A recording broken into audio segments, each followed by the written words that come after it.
What if the person you trust the most is slowly destroying your future while smiling in your face?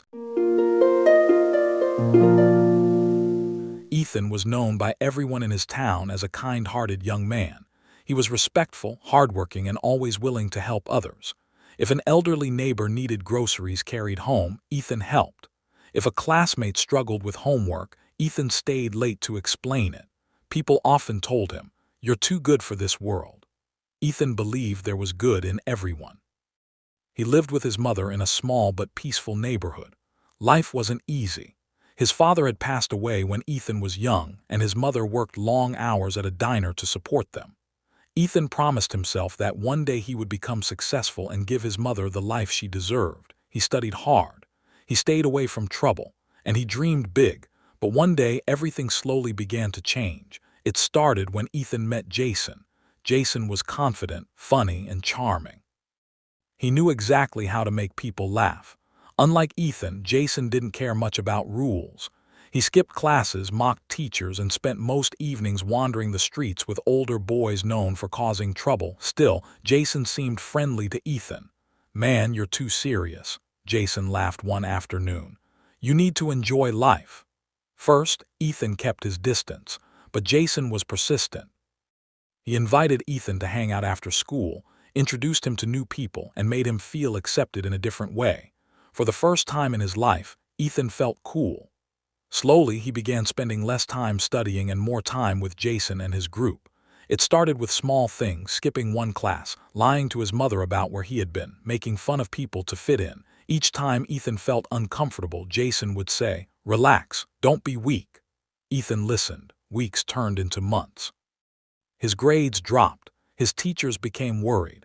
His mother noticed changes in him too. "You've changed, Ethan," she said softly one evening while washing dishes. "The people around you influence your future." Became defensive. "You don't understand him, Mom. Jason is my friend." His mother looked at him with sadness. "A true friend brings you closer to your dreams, not farther away from them." Ethan refused to listen. One Friday night, Jason invited Ethan to a party in another part of town. "It'll be fun," Jason said. "Stop acting like a child." Ethan hesitated. He had an important scholarship interview the next morning, an opportunity that could completely change his life, but Jason mocked him. "You gonna stay home like a grandma?" Wanting to prove himself, Ethan agreed. The party was loud and chaotic. Music shook the walls. People shouted, drank, and laughed wildly. Ethan felt uncomfortable the moment he entered, but Jason pushed him deeper into the crowd. Hours passed. Then suddenly everything changed. A fight broke out between two groups of young men. Bottles crashed, people screamed, panic spread through the room. "Run!" someone shouted. Ethan tried to find Jason, but Jason had disappeared. Police sirens echoed outside. Terrified, Ethan rushed toward the exit, but officers stopped everyone leaving the building. Since Ethan was there with the group, he was taken to the police station along with others for questioning. He spent the entire night there. His phone battery had died. His mother had no idea where he was. The next morning, exhausted and ashamed, Ethan was finally released because he had not participated in the violence. But it was too late.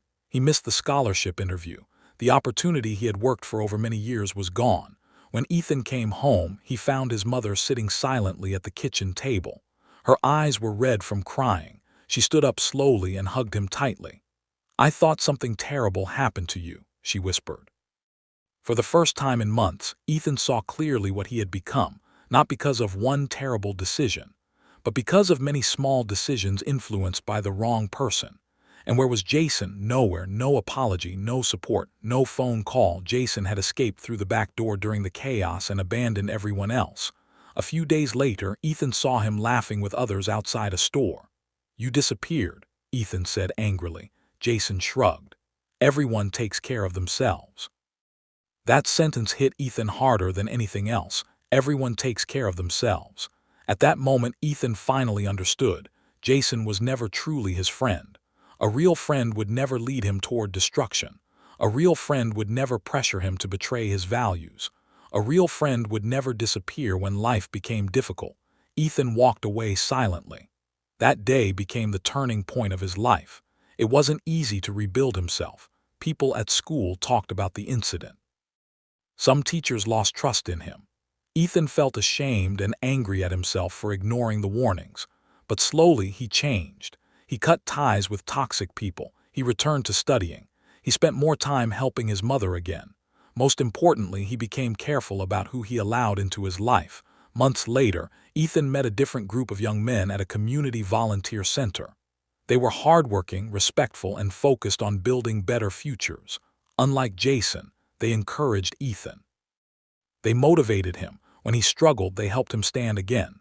One evening, after volunteering together, one of them said something Ethan would never forget. The people closest to you either water your future or poison it. Years later, Ethan earned another scholarship opportunity and finally achieved his dream of attending university. On the day he left for college, his mother smiled proudly through tears. "You learned one of life's hardest lessons," she said. Ethan nodded. "Yes. Not everyone who smiles at you is your friend." The bus drove away. Ethan looked out the window and thought about how different his life could have been if he had continued following the wrong people. One bad friend nearly destroyed his future. But one wise decision saved it. So remember this: the people you spend time with shape your mind, your habits, your future, and even your destiny. Choose friends who inspire you to become better. Choose friends who protect your values instead of destroying them. Because sometimes the greatest danger in life is not an enemy, but a bad friend standing beside you. If this story touched your heart, don't forget to subscribe, like this video, and leave a comment below. Have you ever had a friendship that changed your life, for better or worse?